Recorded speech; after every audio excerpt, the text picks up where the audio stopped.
അബ്രാമിനെ വിളിക്കുന്നു. കർത്താവ് അബ്രാമിനോട് അരുളി ചെയ്തു, നിന്റെ ദേശത്തെയും ബന്ധുക്കളെയും പ്രതിഭവനത്തെയും വിട്ട് ഞാൻ കാണിച്ചു തരുന്ന നാട്ടിലേക്ക് പോവുക. ഞാൻ നിന്നെ വലിയൊരു ജനതയാക്കും.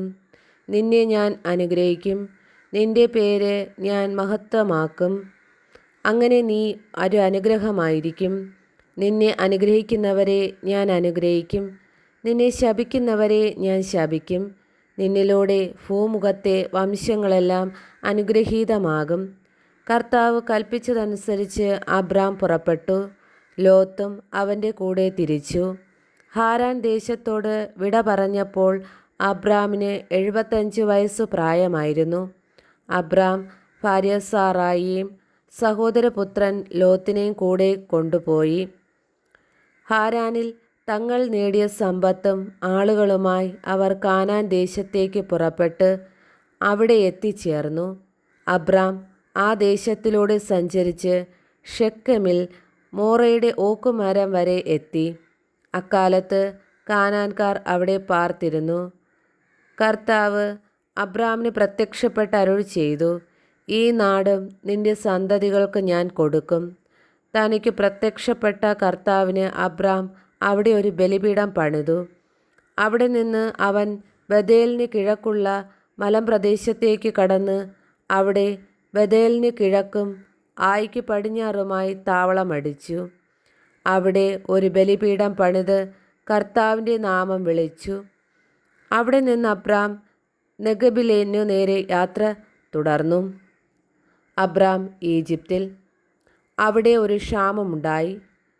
കടുത്ത ക്ഷാമമായിരുന്നതിനാൽ ഈജിപ്തിൽ പോയി പാർക്കാമെന്ന് കരുതി അബ്രാം അങ്ങോട്ട് തിരിച്ചു. ഈജിപ്തിലെത്താറായപ്പോൾ ഭാര്യ സാറായെ വിളിച്ച് അവൻ പറഞ്ഞു, നീ കാണാൻ അഴകുള്ളവളാണെന്ന് എനിക്കറിയാം.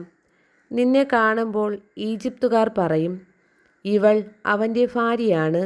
എന്നിട്ട് എന്നെ അവർ കൊന്നുകളയും. നിന്നെ ജീവിക്കാൻ അനുവദിക്കുകയും ചെയ്യും. നീ മൂലം എനിക്ക് ആപത്തുണ്ടാകാതിരിക്കാൻ നിന്നെ പ്രതി അവർ എൻ്റെ ജീവൻ രക്ഷിക്കാൻ വേണ്ടി നീ എൻ്റെ സഹോദരിയാണെന്ന് പറയണം. അവർ ഈജിപ്തിലെത്തി. അവൾ കാണാൻ വളരെ അഴകുള്ളവളാണെന്ന് ഈജിപ്തുകാർക്ക് മനസ്സിലായി. അവളെ കണ്ടപ്പോൾ ഫറവോയുടെ സേവകന്മാർ അവളെപ്പറ്റി ഫറവോയോടും പുകഴ്ത്തി പറഞ്ഞു. അവൾ ഫറവോയുടെ കൊട്ടാരത്തിലേക്ക് ആനയിക്കപ്പെട്ടു. ഫറവോ അവളെ പ്രതി അബ്രാമിനോട് നന്നായി പെരുമാറി. അവൻ ആടുകൾ, കാളകൾ, കഴുതകൾ, ഒട്ടകങ്ങൾ, വേലക്കാർ, വേലക്കാരികൾ എന്നിവ ലഭിച്ചു. പക്ഷേ അബ്രാമിൻ്റെ ഭാര്യ സാറായെ പ്രതി കർത്താവ് ഫറവോയെയും കുടുംബത്തെയും മഹാമാരികളാൽ പീഡിപ്പിച്ചു. തന്മൂലം ഫറവോ അബ്രാമിനെ വിളിച്ചു പറഞ്ഞു, നീ ഈ ചെയ്തതെന്താണ്? അവൾ നിന്റെ ഭാര്യയാണെന്ന് എന്നോട് പറയാതിരുന്നത് എന്തുകൊണ്ട്? അവൾ സഹോദരിയാണെന്ന് എന്നു നീ പറഞ്ഞതെന്തിന്? അതുകൊണ്ടല്ലേ ഞാൻ അവളെ ഭാര്യയായി സ്വീകരിച്ചത്. ഇതാ നിന്റെ ഭാര്യ, അവളെയും കൊണ്ട് സ്ഥലം വിടുക. ഫറവോ തൻ്റെ ആൾക്കാർക്ക് അബ്രാമിനെക്കുറിച്ച് കൽപ്പന കൊടുത്തു. അവർ അവനെയും ഭാര്യയും അവൻ്റെ വസ്തുവകകളോടും കൂടെ യാത്രയാക്കി. അബ്രാമും ലോത്തും. അബ്രാം ഭാര്യയോട് സ്വന്തമായ സ്ഥലത്തോടു കൂടെ സകലതിനോടും കൂടെ ഈജിപ്തിൽ നിന്ന് നെഗബിലേക്ക് പോയി. ലോത്തും കൂടെയുണ്ടായിരുന്നു. അബ്രാമിന് ധാരാളം കന്നുകാലികളും സ്വർണവും വെള്ളിയും ഉണ്ടായിരുന്നു. അവൻ നെഗബിൽ നിന്ന് ബഥേൽ വരെയും ബഥേലിനും ആയിക്കുമിടയ്ക്കു താൻ 3 കൂടാരമടിച്ചു. ആദ്യമായി ബലിപീഠം പണിതതുമായ സ്ഥലം വരെയും യാത്ര ചെയ്തു. അവിടെ അബ്രാം കർത്താവിൻ്റെ നാമം വിളിച്ചപേക്ഷിച്ചു. അവൻ്റെ കൂടെ പുറപ്പെട്ട ലോത്തിനും ആട്ടിൻപറ്റങ്ങളും കന്നുകാലികളും കൂടാരങ്ങളും ഉണ്ടായിരുന്നു.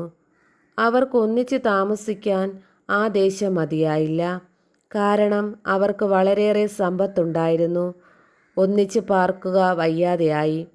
അബ്രാമിൻ്റെയും ലോത്തിൻ്റെയും കന്നുകാലികളെ മേയ്ക്കുന്നവർ തമ്മിൽ കലഹമുണ്ടായി. അക്കാലത്ത് കാനാൻകാരും പെരിസ്യരും അന്നാട്ടിൽ പാർത്തിരുന്നു. അബ്രാം ലോത്തിനോട് പറഞ്ഞു, നമ്മൾ തമ്മിലും നമ്മുടെ ഇടയന്മാർ തമ്മിലും കലഹമുണ്ടാകരുത്. കാരണം നമ്മൾ സഹോദരന്മാരാണ്. ഇതാ ദേശമെല്ലാം നിന്റെ കൺമുൻപിലുണ്ടല്ലോ. എന്നെ പിരിഞ്ഞു പോവുക. ഇടത്തുഭാഗത്തു നിനക്ക് വേണ്ടതെങ്കിൽ ഞാൻ വലത്തേക്ക് പൊയ്ക്കൊള്ളാം. വലതുഭാഗമാണ് നിനക്ക് ഇഷ്ടമെങ്കിൽ ഞാൻ ഇടത്തേക്ക് പൊയ്ക്കൊള്ളാം. ജോർദാൻ സമതലം മുഴുവൻ ജലപുഷ്ടിയുള്ള ഭൂമിയാണെന്ന് ലോത്ത് കണ്ടു. അത് കർത്താവിൻ്റെ തോട്ടം പോലെയും സോവാറിന് നേരെയുള്ള ഈജിപ്തിലെ മണ്ണുപോലെയുമായിരുന്നു. കർത്താവ് സോദോമും ഗൊമോറായും നശിപ്പിക്കുന്നതിന് മുൻപുള്ള അവസ്ഥയായിരുന്നു അത്. ലോത്ത് ജോർദാൻ സമതലം തിരഞ്ഞെടുത്തു. അവൻ കിഴക്കോട്ട് യാത്ര തിരിച്ചു. അങ്ങനെ അവർ തമ്മിൽ പിരിഞ്ഞു.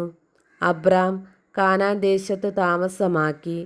ലോത്ത് സമതലത്തിലെ നഗരങ്ങളിലും വസിച്ചു. അവൻ സോദോമിനടുത്ത് കൂടാരമടിച്ചു. സോദോമിലെ ആളുകൾ ദുഷ്ടന്മാരും കർത്താവിൻ്റെ മുൻപിൽ മഹാപാപികളുമായിരുന്നു. അബ്രാം ലോത്തിൽ നിന്ന് വേർപെട്ടതിനു ശേഷം കർത്താവ് അബ്രാമിനോട് പറഞ്ഞു, നീ തല ഉയർത്തി കിഴക്കോട്ടും പടിഞ്ഞാറോട്ടും തെക്കോട്ടും വടക്കോട്ടും നോക്കുക. നീ കാണുന്ന പ്രദേശമെല്ലാം നിനക്കും നിന്റെ സന്താന പരമ്പരകൾക്കും എന്നേക്കുമായി ഞാൻ തരും. ഭൂമിയിലെ പൂഴി പോലെ നിന്റെ സന്തതികളെ ഞാൻ വർദ്ധിപ്പിക്കും. പൂഴി ആർക്കെങ്കിലും എണ്ണിത്തീർക്കാമെങ്കിൽ നിന്റെ സന്തതികളെയും എണ്ണാനാകും. എഴുന്നേറ്റ് ഈ ഭൂമിക്ക് നെടുകയും കുറുകയും നടക്കുക. അത് നിനക്ക് ഞാൻ തരും.